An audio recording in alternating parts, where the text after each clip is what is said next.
सोनिका, दिल्ली में आज क्या होने वाला है? देखिए, दिल्ली में ना हलचल बहुत तेज है मोनिका। दरअसल दिल्ली में सिसोदिया की पदयात्रा है, उसमें क्या कुछ निकलेगा, दिल्ली की सियासत में क्या कुछ हो रहा है, क्या दिल्ली में आगे आम आदमी पार्टी का सियासी रास्ता होने वाला है, मोनिका हम बताएंगे। लेकिन आप बताइए, आज आपकी नजर कौन सी खबर पर रही है? सबसे पहले सोनिका, आपको बता दूं कि कोलकाता में जो आक्रोश चल रहा है, जहां पर पूरा देश जल रहा है, डॉक्टर्स की हड़ताल जारी है और अस्पतालों में वहां पर किस तरह की स्थिति है, इस पर आज नजर रहने वाली है। तो वहीं अगली खबर आपको ये हम बताएंगे महाराष्ट्र से है, जो कि क्या चाचा भतीजे के बीच एक बार फिर से दोस्ती की राहें खुल रही हैं, क्या कुछ महाराष्ट्र की सियासत में होने वाला है बताएंगे आपको। लेकिन मोनिका, आज देश के जन्नत से भी एक अच्छी खबर सामने आई है। बिल्कुल, आपको बता दें कि जम्मू कश्मीर से आज बड़ी खबर सामने आई, जहां पर चुनाव आयोग 3 बजे आज प्रेस कॉन्फ्रेंस करेगा और विधानसभा चुनाव की तारीखों का ऐलान भी किया जाएगा।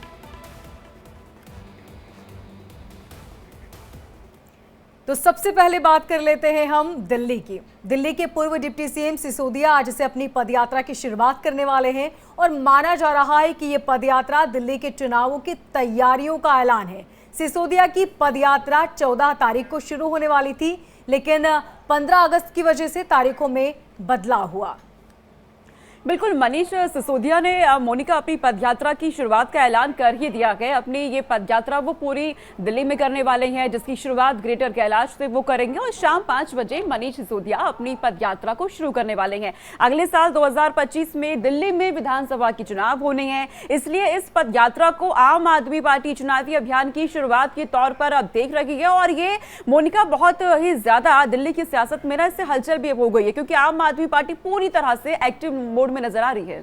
बिल्कुल, तो सिसोदिया की पदयात्रा का आखिर पूरा प्लान क्या है, क्यों इसके सियासी मायने निकाले जा रहे हैं? क्योंकि अरविंद केजरीवाल अब भी जेल में बंद है और 17 महीने बाद सिसोदिया जेल से बाहर आए हैं। ऐसे में सिसोदिया केजरीवाल के नाम पर भी संवेदना हासिल करने की पूरी कोशिश करेंगे। बिल्कुल, दिल्ली की 70 विधानसभा में सिसोदिया पदयात्रा करने वाले हैं। पूरी जानकारी हम आपको दे दें किस तरीके से पदयात्रा की शुरुआत होने वाली है। 2025 के चुनाव तक ये पदयात्रा चलती रहेगी। आम आदमी पार्टी बीच बीच में पदयात्रा का आकलन करने वाली है। पार्टी कार्यक्रम के हिसाब से पदयात्रा में बदलाव भी कर सकती है, ये भी जानकारी है, क्योंकि अब आम आदमी पार्टी की तरफ से आगामी चुनावों को लेकर पूरी तैयारी की जा रही है। अब सरकार में मंत्री सौरभ भारद्वाज ने मनीष सिसोदिया की पदयात्रा के पूरे प्लान की जानकारी दे दी है। प्लान क्या है आपको हम बताते हैं।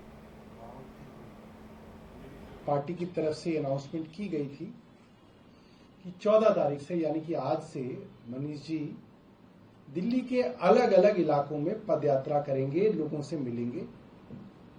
आज ये पदयात्रा ग्रेटर कैलाश विधानसभा में होनी तय थी, मगर कल दिल्ली पुलिस की तरफ से कहा गया है कि सुरक्षा और सतर्कता के कारणों से स्वतंत्रता दिवस से पहले उसकी पूर्व संध्या पे इसको ना करके इसको पोस्टपोन कर दिया जाए 1-2 दिन, तो बेहतर होगा, क्योंकि मामला स्वतंत्रता दिवस का है, सुरक्षा और सतर्कता का है। और हमें लगा कि पुलिस की सलाह जेन्युइन सलाह है, तो मनीष जी ने ये कहा है कि इस पदयात्रा को 14 अगस्त को ना शुरू करके 16 अगस्त से शुरू करेंगे, यानी कि स्वतंत्रता दिवस के अगले दिन से। तो मनीष सिसोदिया 17 महीने बाद जेल से बाहर आते हैं और इसके बाद अब उन्होंने पद यात्रा की शुरुआत करने का ऐलान कर दिया है। इस खबर पर सीधे हम ग्राउंड जीरो का रुख करते हैं। हमारे सहयोगी हमारे साथ जुड़ रहे हैं, नवीन हमारे साथ जुड़ रही हैं। नवीन, इस पर अधिक अपडेट हमें देंगे। नवीन, बताइए कि कैसे ये पूरी रणनीति तैयार की गई है मनीष सिसोदिया को लेकर, क्या आपके पास जानकारी? बिल्कुल, देखिए बता दें कि आज से मनीष सिसोदिया दिल्ली के अलग अलग इलाकों में पदयात्रा निकालने जा रहे हैं और आज से इसकी शुरुआत होनी है।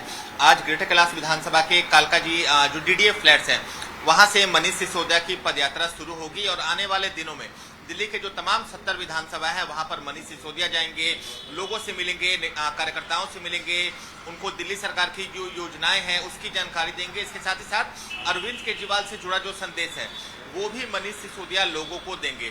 पहले इस योजना की शुरुआत 14 अगस्त से होनी थी, लेकिन दिल्ली पुलिस ने मनीष सिसोदिया से ये अनुरोध किया था कि सुरक्षा की दृष्टि से जो अपना कार्यक्रम है वो स्वतंत्रता दिवस के बाद शुरू किया जाए। उसके बाद आज से इसकी शुरुआत होने वाली है शाम 5:30 बजे।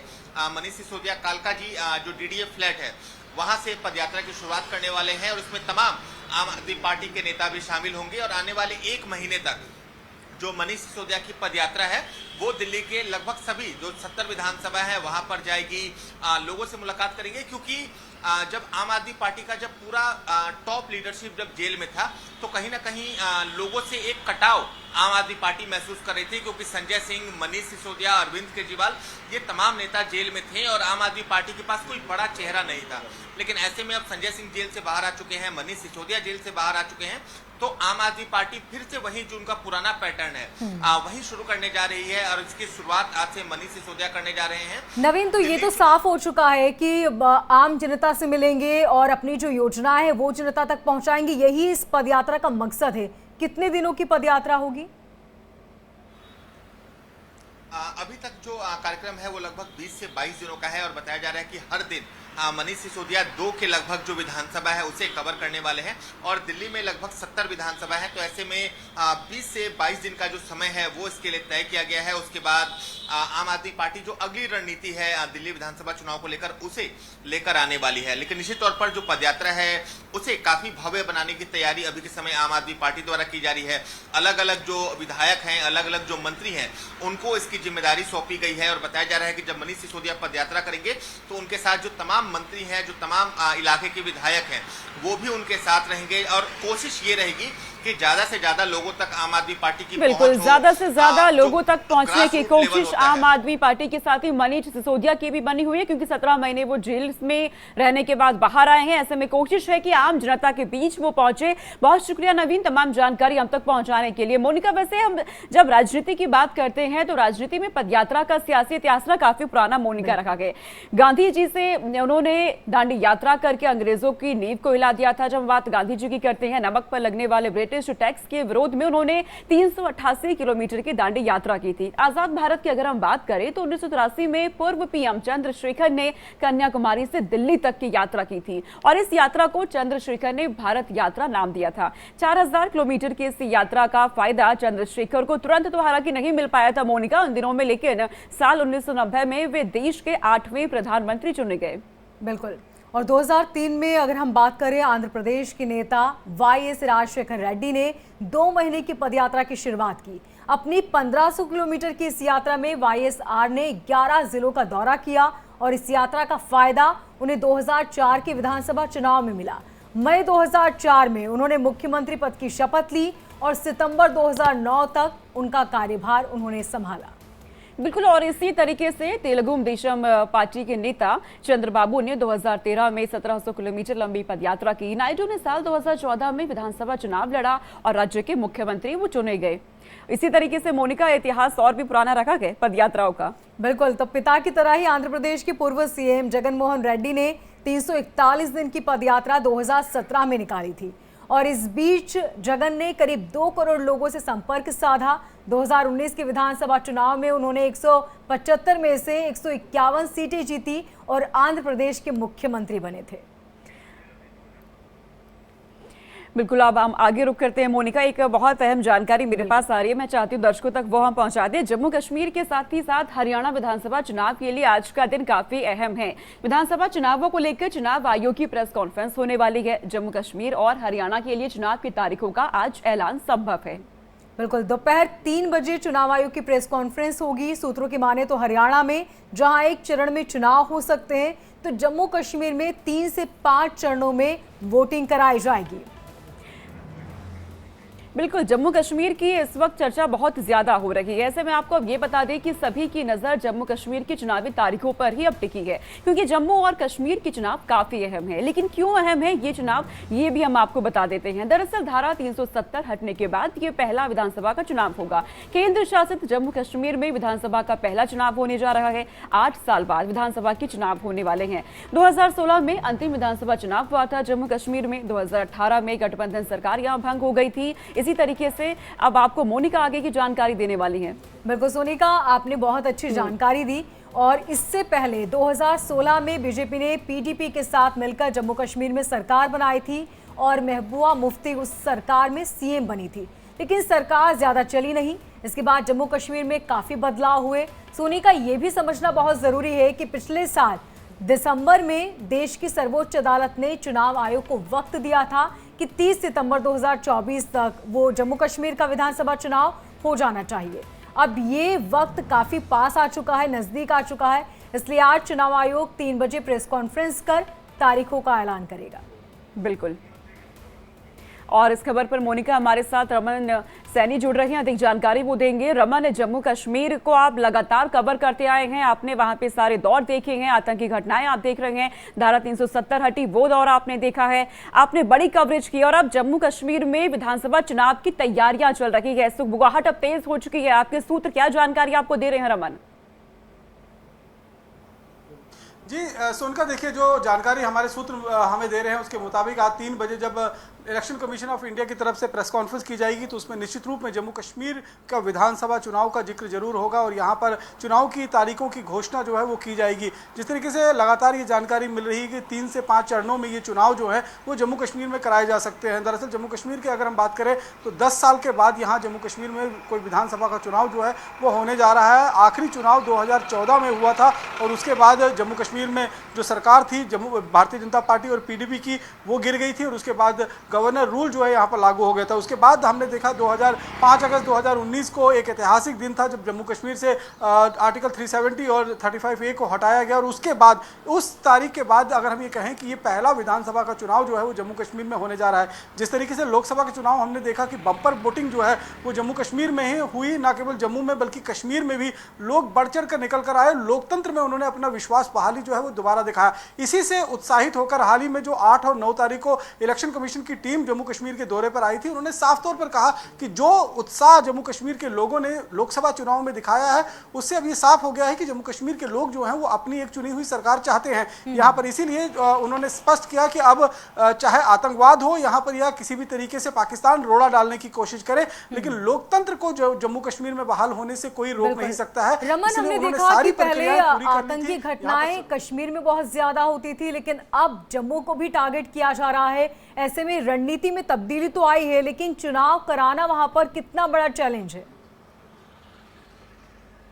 जी देखिए, चैलेंज तो अपने आप में बहुत बड़ा होगा क्योंकि पाकिस्तान का अब एक सूत्र एजेंडा जो है वो विधानसभा चुनाव को डिस्टर्ब करना है। इसीलिए पिछले कई दिनों से वो लगातार रणनीति के तहत जम्मू प्रोविंस के अंदर आतंकवादियों की घुसपैठ करवा रहे हैं और इस समय करीबन 50 से 55 आतंकी जो हैं वो अलग अलग जंगल जो इलाके हैं जम्मू प्रोविंस के, जिसमें कठुआ, डोडा, किश्तवाड़, रामबन, राजौरी, पुंछ, रियासी का जो इलाका है, यहाँ पर वो आतंकी 3-3, 4-4 के ग्रुप में बैठे हुए हैं और इंतजार कर रहे हैं किसी सही मौके का ताकि वो स्ट्राइक कर सके। लेकिन जम्मू कश्मीर पुलिस ने भी और भारतीय सेना ने भी अब अपनी रणनीति में बदलाव किया है। जैसे हमने अभी जानकारी दी थी कि हाँ, जम्मू कश्मीर में 19 नए ऐसे एंटी काउंटर टेररिस्ट ऑपरेशंस की जो है वो बिल्कुल, और इन्हीं घटनाओं को देखते हुए तमाम तैयारियां लगातार हो रही हैं। रमन हम तक पूरी जानकारी पहुंचवा रहे हैं कि किस तरीके से चुनौतियां हैं सुरक्षा बलों के सामने, लेकिन पूरी तैयारियां वहां पर हो रही हैं। पिछले कई दिनों से हम मोनिका देख रहे हैं, जो पहले कश्मीर में हम देखा करते थे आतंकी घटनाएं होती थी, वो जम्मू में यहाँ पर शिफ्ट हो गए हैं। लेकिन अब किस तरीके की चुनौतियां हैं, किस तरीके से चुनाव होने जा रहे हैं, कितने चरणों में होंगे, ये जानकारी हम तक पहुंचाने के लिए हमारे साथ हमारे लीगल एडिटर आशीष सिन्हा जी जुड़ चुके हैं। आशीष जी, जरा बताइएगा आपको क्या जानकारी मिल रही है जम्मू कश्मीर के चुनाव को लेकर, कितने चरणों में होने जा रहे हैं? क्या जम्मू में अलग होगा, कश्मीर में अलग होगा या पूरा एक साथ होगा? नहीं, देखिए इस बात को तो समझिए ना, चुनाव तो एक साथ ही होंगे ना, अलग अलग थोड़ी ना होगा। दूसरी अहम बात, चूंकि आपने सवाल ये पूछा कि जम्मू कश्मीर और में चुनाव कितने चरणों में होंगे, जो सूत्र हैं चुनाव आयोग के, उन्होंने ये बताया कि 5 से 7 चरणों में जम्मू कश्मीर के चुनाव होंगे। दूसरी सबसे अहम बात कि जो आज दोपहर 3 बजे की प्रेस कॉन्फ्रेंस होने जा रही है, इसमें जम्मू कश्मीर के अलावा हरियाणा में जो विधानसभा की चुनाव की तारीखों का ऐलान भी आज ही होगा, क्योंकि हरियाणा में विधानसभा चुनाव की तारीखों जो है वो 3 नवंबर से पहले वहां पर कराए जाने हैं, इसलिए वहां पर आज ही तारीखों का ऐलान हो जाएगा। जो तीसरी अहम बात सूत्रों के मुताबिक वो ये है कि 10 सितंबर के बाद ही जो चुनाव की प्रक्रिया होगी, यानी मतदान की जो प्रक्रिया होगी, वो शुरू होगी। दरअसल सुप्रीम कोर्ट के कॉन्स्टिट्यूशन बेंच का एक फैसला है जिसमें सुप्रीम कोर्ट ने ये कहा था कि 30 सितंबर से पहले जम्मू कश्मीर में चुनाव करा लिए जाए।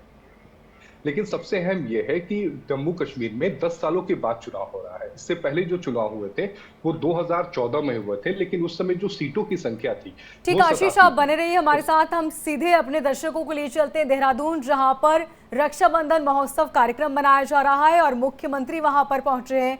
मुख्यमंत्री सशक्त बहना उत्सव योजना के तहत इस कार्यक्रम का आयोजन किया जा रहा है, जहां पर पहुंचे हैं सीएम पुष्कर सिंह धामी। तस्वीरें आपके सामने हैं। मुख्यमंत्री सशक्त बहना उत्सव योजना कार्यक्रम यहाँ पे जा रही है। देहरादून में रक्षाबंधन महोत्सव कार्यक्रम के उपलक्ष्य में ये कार्यक्रम यहाँ पे रखा गया है। ये हमारे ग्राम विकास विभाग और केंद्र सरकार और राज्य सरकार के द्वारा जो महिलाओं के उत्थान के लिए कार्यक्रम चलाए जा रहे हैं, उसी की कड़ी में ये धनराशि वितरित की जा रही है। जैसा कि अब तक हमारे 53,000 से अधिक समूह को ये दिवाली फंड की धनराशि वितरित की जा चुकी है। अब सर हमारे 10 समूह के सदस्य यहाँ पर कम्युनिटी इन्वेस्टमेंट फंड के तौर पर उनको धनराशि दी जानी है 75,000 रुपए की दर से, जिसमें जनपद देहरादून से हैं सरिता भंडारी जी, शांति देवी जी, अनीता वर्मा हैं, नेहा जी हैं और ये 5 जो हैं हमारे देहरादून जनपद से हैं। ये विभिन्न जनपदों से हैं, डोईवाला से, रायपुर से, सहसपुर से, विकास नगर से। इनको 75,000 रुपए की धनराशि कम्युनिटी इन्वेस्टमेंट फंड के तौर पर दी जा रही है। इनका उपयोग हमारे समूह अपने समूह के सदस्यों के आजीविका संवर्धन के लिए, विभिन्न इकोनॉमिक एक्टिविटीज के लिए इसका यूज करेंगे। और मोनिका, यहाँ पे छोटे से ब्रेक का वक्त हो गया है, फौरन हो रहे हैं यहाँ से।